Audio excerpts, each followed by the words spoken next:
नमस्कार दोस्तों, मैं नीरज जहांगीर स्वागत करता हूं आपका पाठशाला क्लासेस के इस यूट्यूब प्लेटफॉर्म पर। आपने अभी तक सीटी 2026 का जो नया सिलेबस आया है वो आपने डाउनलोड कर लिया होगा।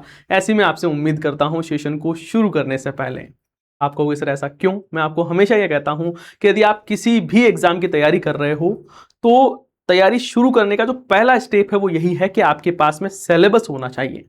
आपके पास में मैप होना चाहिए कि आपको कहां पर जाना है। जिस प्रकार आप किसी ए पॉइंट से बी पॉइंट तक जाने के लिए गूगल पर मैप लगाते हो और गो का बटन दबाते हो कि यहां से मुझे शुरू होना है और यहां तक जाना है, उसी प्रकार यदि आपको किसी भी एग्जाम में सिलेक्शन लेना है, क्वालिफाई करना है उसको, तो आपका सबसे जरूरी चीज है वो है कि आपका पास आपको सिलेबस है वो पूरा याद होना चाहिए। टिप्स पर आपके पास में सिलेबस होना चाहिए कि हमारे एग्जाम का सिलेबस क्या है। तो हम यहाँ पर जो करंट अफेयर का जो सिलेबस है उसमें जो बदलाव हुए हैं उसके बारे में बात करने वाले हैं।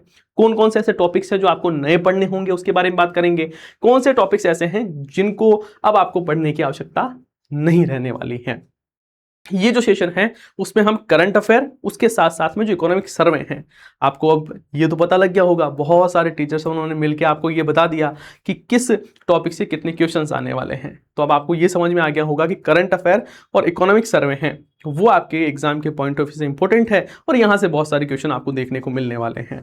तो यहाँ पर हम बात करें कि जो नया सिलेबस है आपका उसके अकॉर्डिंग करंट अफेयर में बात करेंगे, फिर इकोनॉमिक सर्वे के बारे में बात है वो करने वाले हैं। देखो यहाँ पर ये आपका सिलेबस है और सिलेबस में आप यहाँ पर देखोगे वो सारी चीजें आपके लिए सेम है। 120 क्वेश्चन है वो रहने वाले हैं, कुल 240 अंकों का रहेगा, मतलब एक क्वेश्चन है वो 2 नंबर का रहने वाला है और 2.5 घंटे का आपको टाइम है वो मिलने वाला है। 2 घंटे और 30 मिनट का टाइम मिलेगा और सबसे जबरदस्त बात है इस बार कि आपके 1/3 है वो नेगेटिव मार्किंग रहेगी।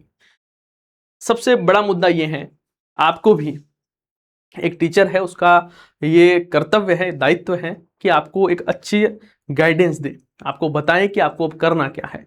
आप सबको अभी ये मांग करनी चाहिए बोर्ड से कि हमें बताया जाए कि किस टॉपिक से, किस सब्जेक्ट से, भाई टॉपिक से तो बताना मुश्किल है लेकिन किस सब्जेक्ट से कितने क्वेश्चन पूछे जाएंगे, जिससे एक स्टूडेंट जो इतना बड़ा सिलेबस आप सबको पता है, आरएस जितना बड़ा है ना, आरएएस का एग्जाम आप देते हो उससे भी बड़ा ये सिलेबस है और इस सिलेबस को पढ़ने के लिए एक जो बच्चा जो कि 10+2 की तैयारी कर रहा है उसके लिए बहुत बड़ी चीज है ये।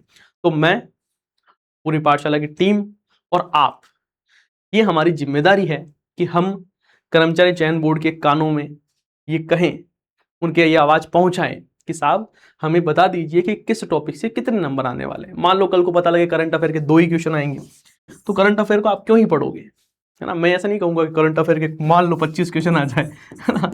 कुल मिला के मेरा कहने का मतलब है कल को आपको पता लग जाए करंट अफेयर के 2 ही क्वेश्चन आएंगे तो क्यों पढ़ोगे आप। मैं भी कहूंगा आपको मत पढ़ो, है ना। भाई ऐसा थोड़ी ना मैं खुद पढ़ा रहा हूँ इसलिए कह दूँ बस अब धुआंधार ही आएंगे, अब तो टॉपिक हट गए हैं करंट अफेयर के फिर भी क्वेश्चन ज़्यादा आएंगे, तो ये चीज़ तो पॉसिबल नहीं है। तो कुल मिला के बात ये है कि आपको पता होना चाहिए कि किस सब्जेक्ट से कितने आएंगे। यदि जैसे मान लो ये जन स्वास्थ्य है, क्या पता जन स्वास्थ्य से क्वेश्चन ज़्यादा आ जाए और हम ये सोचे भाई नया टॉपिक जुड़ा है क्या ही क्वेश्चन आएंगे, तो ऐसा नहीं होना चाहिए। बोर्ड को बिल्कुल बताना चाहिए कि साहब इस टॉपिक से इतने, इस सब्जेक्ट से इतने, इस सब्जेक्ट से इतने क्वेश्चन आएंगे और बच्चा उसी तरीके से तैयारी करे। फिर तो सिलेबस 2 ही मत ऐसे लिख दो साहब, राजस्थान का जीके और मैथ्स और हिंदी इंग्लिश साइंस जीके सब ये आएगा, तो फिर आदमी वैसे ही पढ़ ले। भाई जब आप ये दे ही रहे हो तो थोड़ा बहुत बता भी दो किससे कितने क्वेश्चंस आने वाले हैं। चलो ठीक है, उसके बारे में बात करेंगे। अब यहाँ पर थोड़ा पहले अर्थव्यवस्था के बारे में बात करते हैं। इस बार बड़ा परिवर्तन एक तो ये देखने को मिला है कि यहाँ पर सीधा लिखा हुआ है राज्य के विकास में उद्योग, कृषि, पशुपालन, खनिज क्षेत्र की भूमिका। इसका मतलब क्या है? देखो ये जो राजस्थान की अर्थव्यवस्था ना, इसका एक ही मतलब है कि आपको इकोनॉमिक सर्वे है वो पढ़ना है ना। आर्थिक समीक्षा जिसे आप बोलते हो, आर्थिक समीक्षा, उसको पढ़ना है। और मैं इसके प्रमाण भी दे सकता हूं कि सब जो क्वेश्चन है, जितनी भी नीतियां आ रही है इकोनॉमिक सर्वे से आती है सीधी, है ना। जितने भी योजनाएं आ रहे हैं सीधी इकोनॉमिक सर्वे से आती हैं। तो जो आप कहते हो सर योजनाएं पढ़ा दो, सर नीतियां पढ़ा दो, सर हमें जो सरकार के नए जो बिल्स आ रहे हैं वो पढ़ा दो, सर अभियान पढ़ा दो, वो सारे आपको यहां पर मिलेंगे इकोनॉमिक सर्वे में। तो यहां पर देखना उद्योग, कृषि, पशुपालन, खनिज क्षेत्र की भूमिका क्या है राजस्थान की अर्थव्यवस्था में, ये टॉपिक है। उसके बाद में राजस्थान की अर्थव्यवस्था की विशेषताएं और समस्याएं क्या हैं ये आपको पढ़ना होगा। आय और बजट की अवधारणा। अब देखो बजट वैसे अपन इकोनॉमिक सर्वे में पढ़ते हैं, है ना भाई, यहाँ पर सॉरी करंट अफेयर में हम पढ़ते हैं, करंट अफेयर में हम बजट हमेशा पढ़ते हैं, लेकिन अब यहाँ पर भी दे दिया है इसकी आय कितनी है और बजट की अवधारणाएं, मतलब सारा बजट ही पढ़ना पड़ेगा आपको। हस्तशिल्प उद्योग, बेरोजगारी, सूखा और अकाल। अब देखो इसमें है क्या, कई बार बच्चे बोलते हैं सर ये तो हम ज्योग्राफी में भी पढ़ लेंगे। अरे भैया है क्या कि चीजें आपको ज्योग्राफी में पढ़नी है, जैसे हस्तशिल्प है, अब मीनाकारी है वो आप आर्ट एंड कल्चर में पढ़ते हो, है ना। आपने मान लो कि उस्ता कला पढ़ी तो आपने उस्ता कला आर्ट एंड कल्चर में पढ़ी, लेकिन इकोनॉमिक सर्वे में सरकार ने कितना इसमें एलोकेशन किया है, सरकार ने क्या काम किया है, किसको जीआई टैग मिला है, ये सारी चीजें आपको यहाँ पढ़नी है। जैसे कि मैं बात करूं कि यहाँ पर सूखा और अकाल है, अब सरकार कहेगी भाई पिछले साल में बारिश कितनी हुई, ऐसा क्वेश्चन पूछा जाएगा, फिर आप कहोगे पकड़ के सिर और ये क्वेश्चन कहां से आ गया, तो ये क्वेश्चन यहीं से आया है और कहीं से नहीं आया। एक सेकंड रुकना है ना।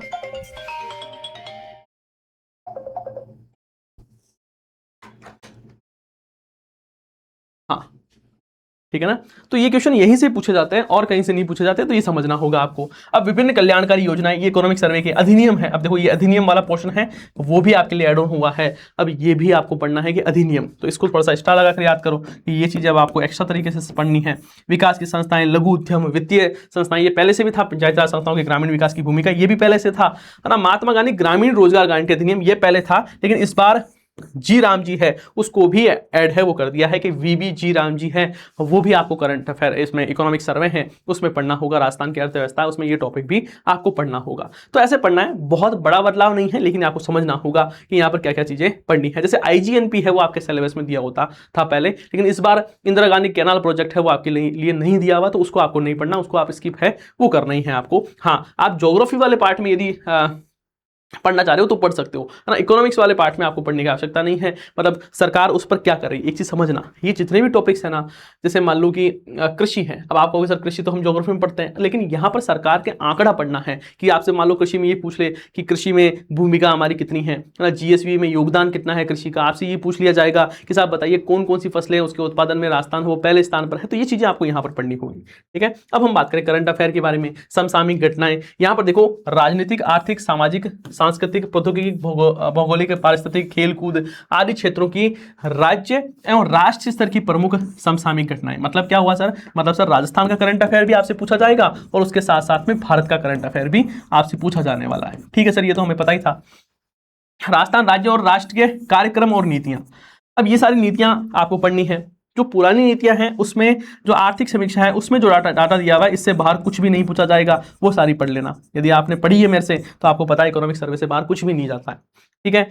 अब यहाँ पर एक चीज और है, नागरिक कर्तव्य आपके यहीं पर लिख दिए, जिसमें मूल कर्तव्य और नैतिक मूल्य हैं, ये आपको अलग से पढ़ना होगा। ये दो टॉपिक नए जुड़े हैं, एक है राजस्थान सार्वजनिक परीक्षा भर्ती में अनुचित साधनों को रोकथाम के अध्युपाय अधिनियम 2022 के मुख्य प्रावधान आपको पढ़ने होंगे। अब ये जो टॉपिक है ना दो, इसको अपन नया कह सकते हैं कि ये नए टॉपिक जोड़ दिए, किसमें जोड़े हैं, करंट अफेयर में जोड़े हैं, तो ये हमें आपसे अच्छे से है वो पढ़ना होगा। वैसे देखो ये आपके यहाँ पर देखो ये अधिनियम है राजस्थान सार्वजनिक परीक्षा भर्ती में अनुचित संसाधनों की रोकथाम अधिनियम 2022 वाला है, और इस अधिनियम के जो प्रावधान है प्रमुख, है ना, वैसे सरकार ये चाहती होगी या बोर्ड ये चाहता होगा कि बच्चों को पता रहे कि नुकसान कितना होगा यदि आप चिटिंग करते हो, यदि आप चप्पल में यदि ईयरफोन या कुछ मशीनरी डाल के ले जाते हो तो कितना नुकसान आपका हो सकता है, तो उसके बारे में शायद बोर्ड है वो आपको समझाना चाहता है, इसलिए ये अधिनियम है। अब वो ये अधिनियम है वो भी आपको पढ़ना होगा, तो ये अधिनियम कंप्लीट में पढ़ा दूंगा, वैसे कोई टेंशन लेने वाली बात है नहीं, लेकिन यहाँ से क्वेश्चन पक्का आपको देखने मिलेंगे। छोटा सा है, कोई बहुत ऐसे बड़ा सा नहीं है, बिल्कुल छोटा सा है, तो आप आराम से पढ़ सकते हो, है ना। इसके नोट्स है वो आपको 2-3 पेज में सारे नोट्स है, 2 ही पेज में आपके सारे नोट्स हैं वो हो जाएंगे, तो कोई टेंशन लेने वाली बात है ही नहीं। और ये भी कोई बड़ा नहीं है, मौलिक कर्तव्य है, मूल कर्तव्य आप पढ़ते भी हो, फंडामेंटल राइट्स वगैरह, तो वहां से भी आप इसको कवर है वो कर सकते हो। अब ये बात आती है दूसरी कि सर करंट अफेयर कितने महीने का पढ़ना है। देखो आपका एग्जाम मतलब सीटी अपन 10+2 और ग्रेजुएट लेवल दोनों की साथ साथ बात करें तो देखो आपको जनवरी से करंट अफेयर पढ़ना शुरू करना है, जनवरी 2026 से शुरू करना है, टिल एग्जाम से 1 महीने पहले तक पढ़ना है, 1 महीने पहले तक आपको पढ़ना है, ठीक है ना। अब इस चीज का ध्यान रखना है। अब सर मैक्सिमम हमें जोर किस पर रखना है, मैक्सिमम जोर रखना है जिस टाइम आपका एग्जाम है। देखो हर एग्जाम के लिए बता रहा हूं मैं आपको, एग्जाम से 4 महीने पहले, लेकिन 1 महीना छोड़कर, इस बात को समझे। जैसे मान लो इस डेट को एग्जाम है ना, ये क्या है आपका एग्जाम है, ठीक है, तो इससे 1 महीना नहीं पढ़ना, ये नहीं पढ़ना है, ठीक है। इसके आगे वाले 4 महीने ना, 4 महीने यहां पर आपको जबरदस्त तरीके से करंट अफेयर है वो कवर करना है, क्योंकि आरपीएससी और बोर्ड, राजस्थान कर्मचारी चयन बोर्ड है, उसके मैक्सिमम क्वेश्चन एग्जाम से 1 महीना छोड़ दो, उसके आगे वाले 3-4 महीनों से मैक्सिमम क्वेश्चन पूछे जाते हैं। जैसे मान लो यदि 10 क्वेश्चन पूछे जा रहे हैं तो 10 में से 6 से लेकर 7 क्वेश्चन आपको इन्हीं 4 महीनों से देखने को मिलते हैं। तो आपको यहां पर सबसे ज्यादा फोकस करना है। अब बात आती है सर ये जो इकोनॉमिक सर्वे वाला पोर्शन है ये कैसे पढ़ना है। देखो इसमें डाटा ही डाटा है, ओनली आंकड़े हैं, है ना। देखो आप खुद भी समझो, आप कोई मशीन नहीं है, इंसान है ना। तो इंसानों के लिए ये चीज तो मुश्किल है थोड़ी सी कि आपको देखो करंट अफेयर पढ़ना है, ठीक है, आपको योजनाएं पढ़नी है ना, आपको नीतियां पढ़नी है, आपको आर्थिक समीक्षा पढ़ना है जिसमें ओनली डाटा है, आपको बजट पढ़ना है ना। तो ये चीजें तो बेसिक है जो आपको पढ़नी ही पढ़नी है। और करंट अफेयर में भी आपको राजस्थान तो पढ़ना ही है, क्योंकि मैक्सिमम क्वेश्चन राजस्थान के आएंगे। उसके साथ साथ में आपको भारत करंट अफेयर भी पढ़ना है। तो सर इतनी चीजें याद कैसे होगी? इसका उपाय यह है कि आप मेरे कहने से एक सुबह 8 बजे अपने करंट अफेयर की क्लास आती है, वो क्लास 1 घंटे की होती है। लोग कहते हैं 1 घंटे में कौन सा करंट अफेयर पढ़ाते हो? भैया मैं खुद भी कह रहा हूँ 1 घंटे हम करंट अफेयर नहीं पढ़ाते हैं आपको करंट अफेयर मुश्किल से 20 मिनट पढ़ाते हैं। लेकिन उसके बाद में, करंट अफेयर के बाद में, हम डेली की एक योजना पढ़ते हैं, एक नीति पढ़ते हैं, एक आर्थिक समीक्षा का फैक्ट देखते हैं और एक बजट का फैक्ट देखते हैं। यहां पर हम भारत और राजस्थान दोनों का करंट अफेयर देखते हैं सुबह 8 बजे क्लास में। एक योजना, डेली की एक योजना आप पढ़ोगे ना, जिस दिन आपका एग्जाम होगा सारी योजनाएं आपको 2-2, 3-3 बार मैं पढ़ा दूंगा। इकोनॉमिक सर्वे की जितने भी चीजें हैं, गरीबी, बेरोजगारी, जितने भी टॉपिक्स है ना, जैसे पहले इसमें इकोनॉमिक सर्वे में आपके निर्यात सामग्री ये भी टॉपिक्स हुआ करते थे, लेकिन इस बार ये हटा दिया गया। जैसे निर्यात सामग्री आपके नहीं दिख रहा मुझे इसमें, तो वो कुछ टॉपिक हटे भी हैं, लेकिन कई बार इकोनॉमिक सर्वे में ऐसी चीजें पूछ भी जाती है। जैसे राजस्थान की अर्थव्यवस्था है, लिखा हो ना अर्थव्यवस्था की विशेषताएं और समस्याएं, तो अर्थव्यवस्था में कई बार पूछ लिया भी जाता है। तो वो कुछ बेसिक चीजें हैं जो हम डेली पढ़ेंगे। जब हम डेली पढ़ेंगे तो धीरे धीरे सारी चीजें आपको याद हो जाएगी। तो ये आप कर सकते हो, है ना। और यदि आपको लगता है कि नहीं सर डेली नहीं पढ़ पाएंगे, तो आप देख लो मंथली करंट अफेयर है ना, उस पर थोड़ा फोकस करना है, मंथली पे। लेकिन इसमें दिक्कत क्या होगी, मंथली आप सिर्फ करंट अफेयर पढ़ोगे, है ना, और डेली में आप ये सारे टॉपिक्स पढ़ पाओगे, जिससे आपके 2 सब्जेक्ट, एक तो करंट अफेयर और एक वो आपके आर्थिक समीक्षा वाला पार्ट, है ना, अर्थव्यवस्था वाला पार्ट, ये दोनों आपके सिमिलर रूप से कंटिन्यूटी में तैयार हो जाएंगे। तो आप समझ सकते हो, आप समझदार बच्चे हो, कोई ऐसा है नहीं कि अब आप कोई 2nd-3rd क्लास के बच्चे हो जिसको मैं बार बार समझाऊं कि ये पढ़ लेना वो पढ़ लेना। समझदार बच्चे हो, मैं इतना समझता हूं, है ना। मैं ये नहीं कहूंगा कि आपको नहीं पता है, लोग आपको बावड़े बना रहे हैं, कुछ बावड़ा नहीं बना रहे। आप बहुत समझदार हो, आपने 12th पास की, इसका मतलब आप में बौद्धिक विकास हो चुका है। आजकल तो जो बच्चा है ना 2 साल का 3 साल का, उसको सब कुछ आ रहा है। वो साफ फोन के लॉक खोल दे रहा है, यूट्यूब को डाउनलोड कर दे रहा है ना। उसको जो गेम खेलना वो गेम डाउनलोड करके वो खेल लेता है, उसको आप अनइंस्टॉल कर दो वापस डाउनलोड करके खेल लेगा। तो सबको आता है, सब समझदार है, बच्चे समझते हैं। तो आपको ये निर्णय खुद को लेना है कि यार मेरे को कितना पढ़ना है, क्या पढ़ना है। कि देखो मेरा कहना यह है कि ये 2 टॉपिक आपके अच्छे से मैं तैयार करवा दूंगा, सुबह 8 बजे वाली क्लास में आप आ जाना, है ना। बस इतना सा मेरा कहना है। बाकी हाँ, एक आपके लिए खुशखबरी है। आपको पहले तो ये पता होगा कि जिला दर्शन की बुक आपके लिए लॉन्च है, वो हो चुकी है। वैसे लॉन्चिंग वीडियो नहीं बनाई है, लेकिन जल्द आपको ये देखने को है, वो मिलने वाली है। जस्ट सेकेंड यार, है ना। अब आपके लिए ये जो बुक है वो फ्री में आपको कैसे मिलने वाली है, इसके लिए 1 जुलाई को आपके लिए एक सेशन रखा गया है, उसमें हम इसके बारे में बात करेंगे कि ये बुक कैसे मिलने वाली है। बाकी आपको पता होगा कि पाठशाला क्लासेस है वो अब आपके शहर उदयपुर में भी आ रहा है। जो उदयपुर या उसके आसपास में है उन सब के लिए खुशखबरी है कि हम उदयपुर आ रहे हैं।